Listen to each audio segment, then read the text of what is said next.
마태복음 28장 18절로 20절까지의 말씀, 이 말씀을 저 여러분이 한 목소리로 같이 읽겠습니다. 예수께서 나와 말씀하여 이르시되 하늘과 땅의 모든 권세를 내게 주셨으니 그러므로 너희는 가서 모든 민족을 제자로 삼아 아버지와 아들과 성령의 이름으로 세례를 베풀고 내가 너희에게 분부한 모든 것을 가르쳐 지키게 하라. 볼지어다 내가 세상 끝날까지 너희와 항상 함께 있으리라 하시니라. 아멘. 네, 지난주에는 저희가 부활주의를 맞았습니다. 네, 너무나 감동적인 또 그리고 아름다운 모습들을 많이 바라보았습니다. 2년 전 제가 부활주일 찬양 예배 때 이런 말씀을 드린 적이 있습니다. 아까 낮에 설교 때 목사님도 6년 전 이야기를 꺼내셨는데 저도 이제 재작년 부활주일에 너무나 아름다운 이 곳에서 제가 부활주일에 찬양대가 이 찬양을 했으면 좋겠습니다 라고 말한 적이 있어요. 그래서 제가 올해는 지휘자 권사님께 제가 때를 쓰다시피 해서 이 찬양 좀 해주세요 막 했지만 이게 이 찬양 자체가 보통 사람들이 보통 찬양대가 할 수 있는 찬양이 아닙니다. 그래서 저도 그때 했으면 좋겠습니다 라고 말씀을 드렸고 또 막 때를 쓰면서 정말 진짜 좀 해주세요 라고 했던 찬양이 바로 승천이라고 하는 마지막 찬양이었습니다. 이 찬양을 막 듣기만 해도 참 눈물이 많이 나는 찬양입니다. 예수님이 승천하실 때에 당부하셨던 그 말씀을 그대로 음악에 담아서 불렀던 찬양이죠. 그 찬양을 딱 듣는 순간에 저기 이제 앉아서 막 이렇게 혼자서 막 이제 울고 있었거든요. 너무 감동이 되고 너무나도 아름답고 또 너무 풍성해진 이 원통교회를 바라보니까 너무나 감사하다라는 그런 느낌이 들었습니다. 예전에 막 오페라나 막 이런 거 딱 끝나고 나면 사람들이 막 박수 치면서 이제 막 이야기하잖아요. 브라보라고 얘기를 하잖아요. 안 하십니까? 교회 다니는 사람들 이제 아멘 이러죠. 아멘하고 하죠. 근데 이제 오페라 이제 막 보거나 이제 오라토리오 같은 거 할 때 우리가 브라보라고 이제 박수를 칩니다. 그래서 제가 상식을 알려드리려고 말씀을 드리는데 브라보라고 할 때는 이제 남성 독창 때 이제 브라보라고 이야기를 해요.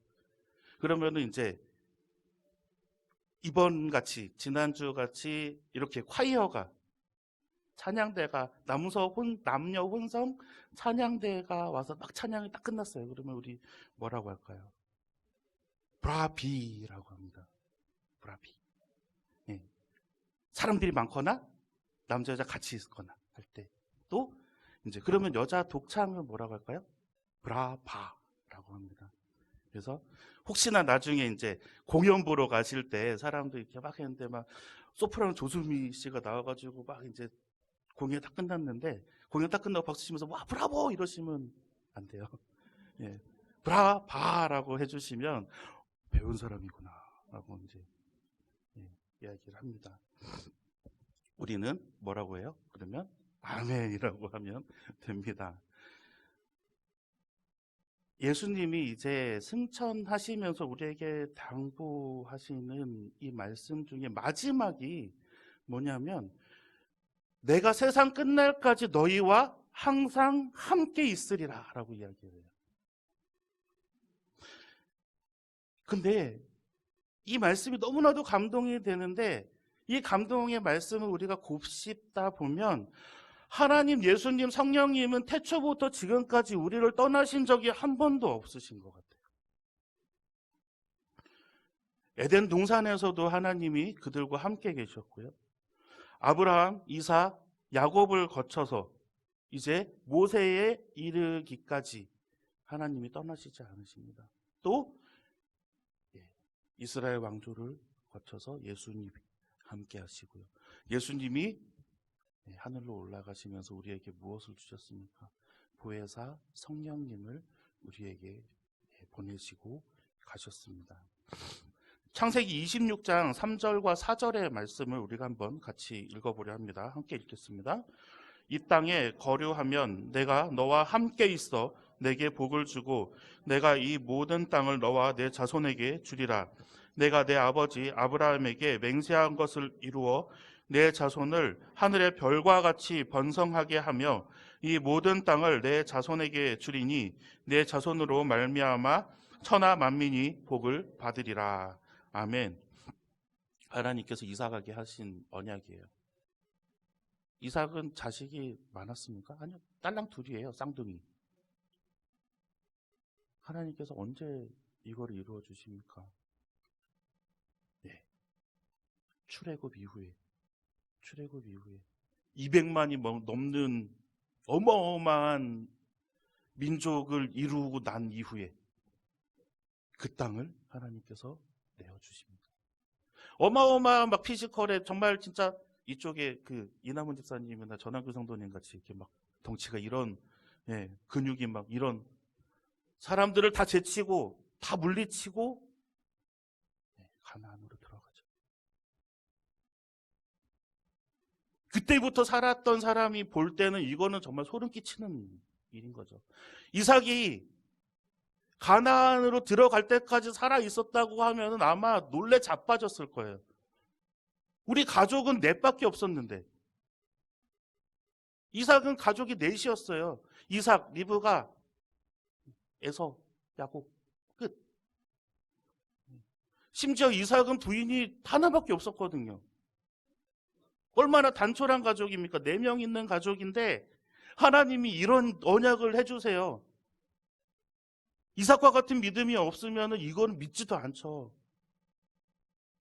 일반인들 같으면 4명밖에 없는 자식인데 하나님 지금 무슨 소리 하시는 거예요? 지금 둘만 키우기도 힘든데 라고 이야기하지 않을까요? 말씀 하나 더 볼까요? 이사야 41장 10절의 말씀입니다. 우리 한번 같이 읽어보겠습니다. 두려워하지 말라. 내가 너와 함께 함이라. 놀라지 말라.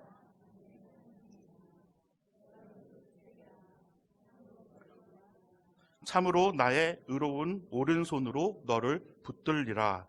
아멘. 이 말씀 우리가 너무나 많이 보고 위로받고 힘을 얻는 말씀이잖아요. 그런데 이 말씀 나오기 전에 40장 이전에 1장부터 39장까지 무슨 말씀을 나와요? 너네 패약질로 말미암아 이스라엘 멸망할 거야. 어디 멸망할 거야. 다 멸망한다고 말해요.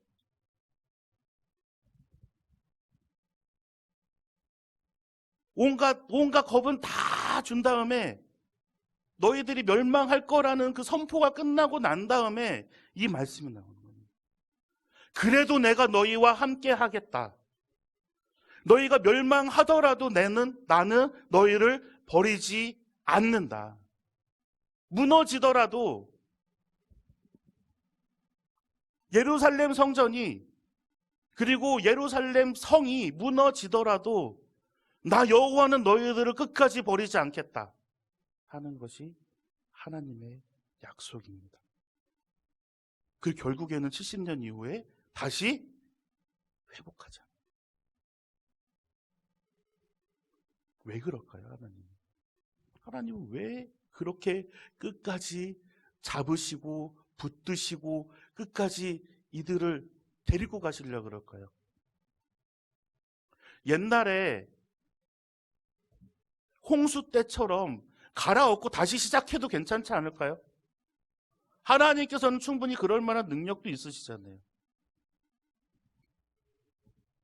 여기에는 첫 번째로 하나님의 언약이 있습니다. 이제 다시는 심판하지 않겠다는 하나님의 약속을 지키시는 것이고, 또 두 번째는 하나님의 형상대로 만들어진 우리가 우리의 의지로 하나님을 온전히 섬기기를 바라시는 마음도 있기 때문이에요. 그렇기에 우리가 맨날 말 안 듣고 범죄하고 몰래 어디 가서 나쁜 짓 하고 죄를 짓고 살더라도 하나님께서는 성령님의 애통하심을 통해서 기다리시는 거예요. 인내하시고 참고 기다리시는 거예요. 우리가 지금 사무엘상을 다바르 말씀 통독에서 묵상하고 있습니다.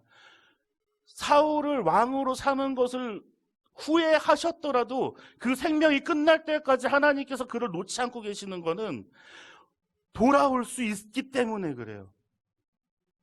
무릎 꿇고 회개하고 그가 다시 하나님 앞에 온전히 바로 서기를 원하시기 때문에 그래요. 그렇기 때문에 사울이 정말 패악질을 하면서 사람들을 죽이고 다니고 또 다윗을 그렇게 해코지 하려고 쫓아다녀도 하나님께서 그것을 계속 놔두시는 이유예요. 그것이 하나님의 사랑입니다.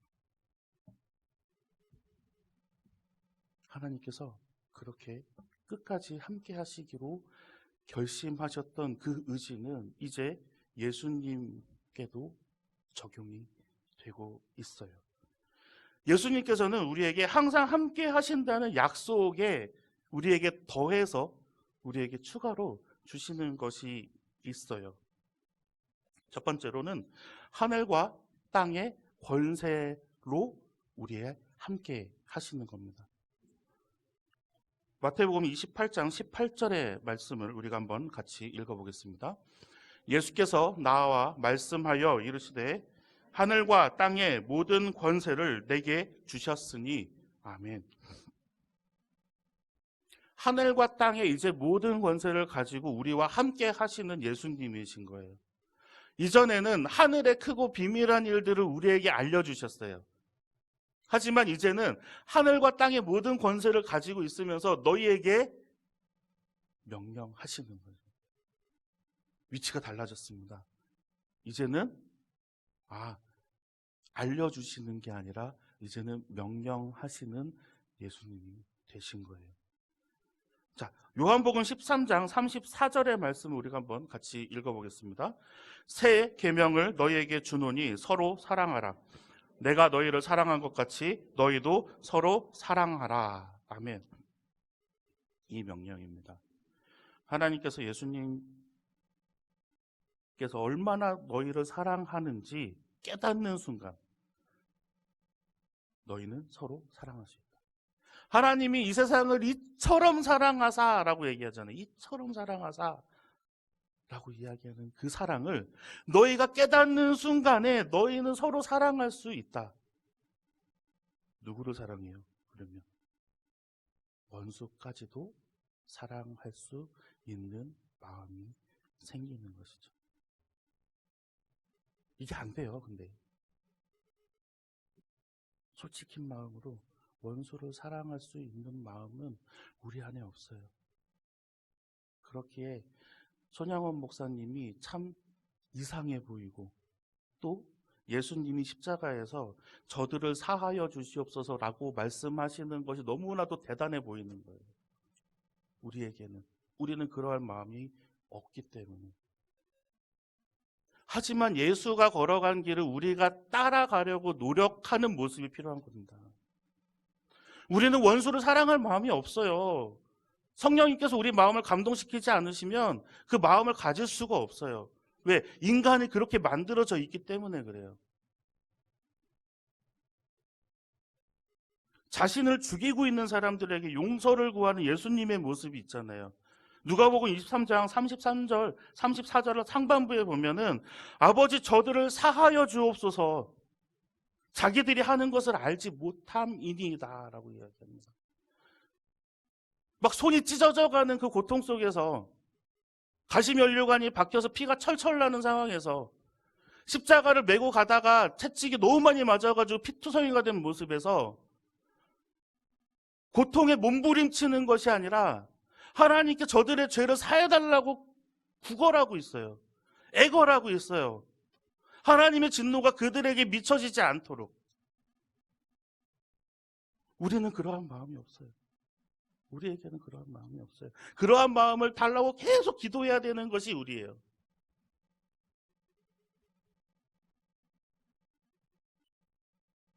그렇기 때문에 우리에게는 하늘과 땅의 권세를 가지신 예수님이 함께 하시는 것이 너무나도 큰 힘이 되는 겁니다.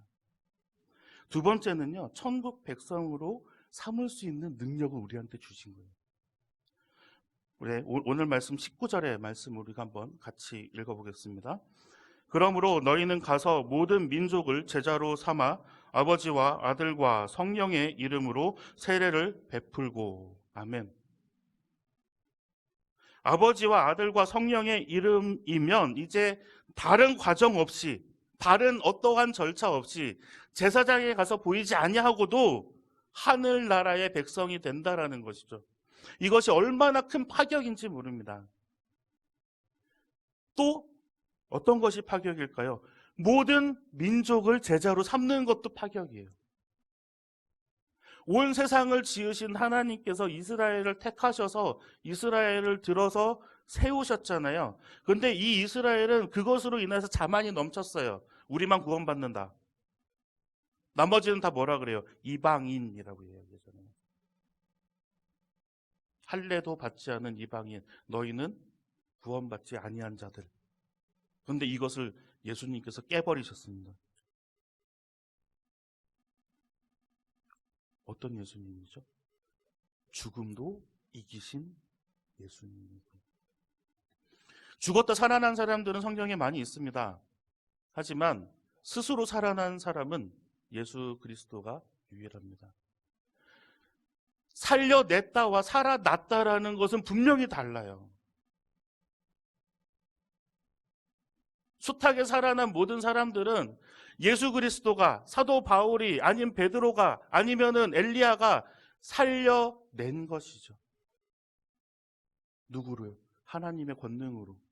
근데 예수 그리스도께서는 스스로의 권능으로 살아나신 분이에요.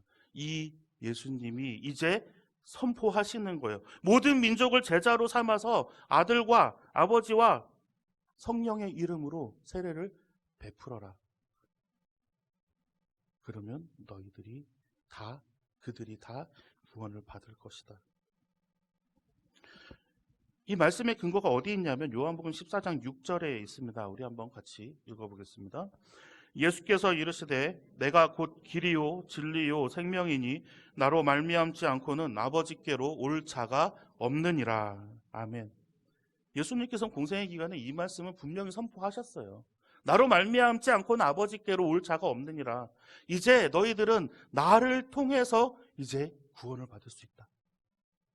이제 다시 살아나신 예수님이, 이제 제물 되셨던 예수님이 살아나셔서 선포하시는 거예요. 이제 세례를 베풀어라. 내 이름으로, 아버지의 이름으로, 성령의 이름으로. 그것이면 끝난다. 이 능력과 우리가 지금 함께 하는 겁니다. 마지막은요, 가르치고 지킬 수 있게 하시는 것입니다. 오늘 말씀 20절의 말씀 우리가 한번 같이 읽어보겠습니다. 내가 너희에게 분부한 모든 것을 가르쳐 지키게 하라. 보를지어다 내가 세상 끝날까지 너희와 항상 함께 있으리라 하시니라. 아멘. 예수님께서는 공생애 때도 너희도 이와 같이 하라라는 말씀을 많이 하셨습니다. 먼저 보여주시고 그 다음에 너희도 이같이 하라. 먼저 보여주시고 행동하시고 너희도 이와 같이 하여라 라고 이야기를 하셔요. 예수님께서는 자기가 오래 있지 못할 것을 아셨기 때문에 예수를 따르는 사람들을 많이 만드시려고 한 거죠. 내가 이렇게 했으니 너희도 이와 같이 해라. 요한복음 13장 12절에서 14절의 말씀을 우리가 한번 같이 읽어보겠습니다. 그들의 발을 씻으신 후에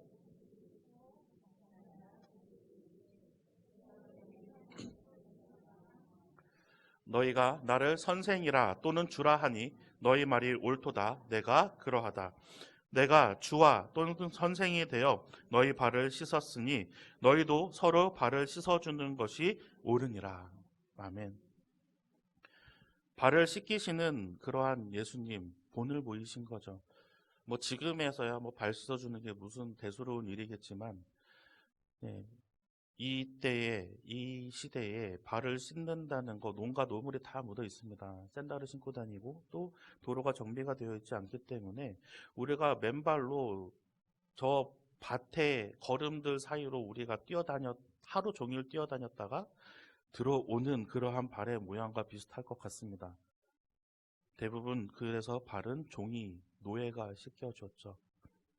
그런데 예수님께서 그것을 몸소 실천하여 보여주십니다. 그러면서 너희도 이와 같이 하라라고 이야기를 하시죠. 남들이 하지 않는 그러한 더럽고 추악한 일이라도, 남들이 하지 않고 기피하는 그러한 일이라도 너희가 먼저 하라는 겁니다. 이것이 우리와 함께 계시는 그러한 이유입니다. 하늘의 권세를 받아서 모든 민족을 하늘 백성으로 선포하고 또 그들을 제자로 가르치게 하려 하시는 일, 그것이 예수님이 이 땅에 오신 이유입니다. 나와 함께 하시기 위해서, 우리 모두와 함께 하시기 위해서입니다. 지금 우리가 살고 있는 이 시간뿐만 아니라 앞으로 영원히인 거죠. 그 영원히 정말 우리가 예수님께서 안타까워하시는, 그리고 예수님께서 너무너무 사랑하시는 이 민족들을, 그리고 이 세계의 모든 사람들이 예수님께 돌아갈 때까지 우리는 함께 하시는 예수님과 함께 예수님이 가르쳐 주신 것들을 우리가 실천해 나가야 할 것입니다. 이제 부활 후 첫째 주입니다. 부활절은 부활 후 여섯째 주까지, 성령 강림주일 전까지로 절기로 지킵니다. 부활의 기쁨을 계속 누리시고 부활의 또 의미를 우리가 되새기시면서 하루하루를 또 충만한 은혜 가운데 살아가시기를 간절히 소망합니다.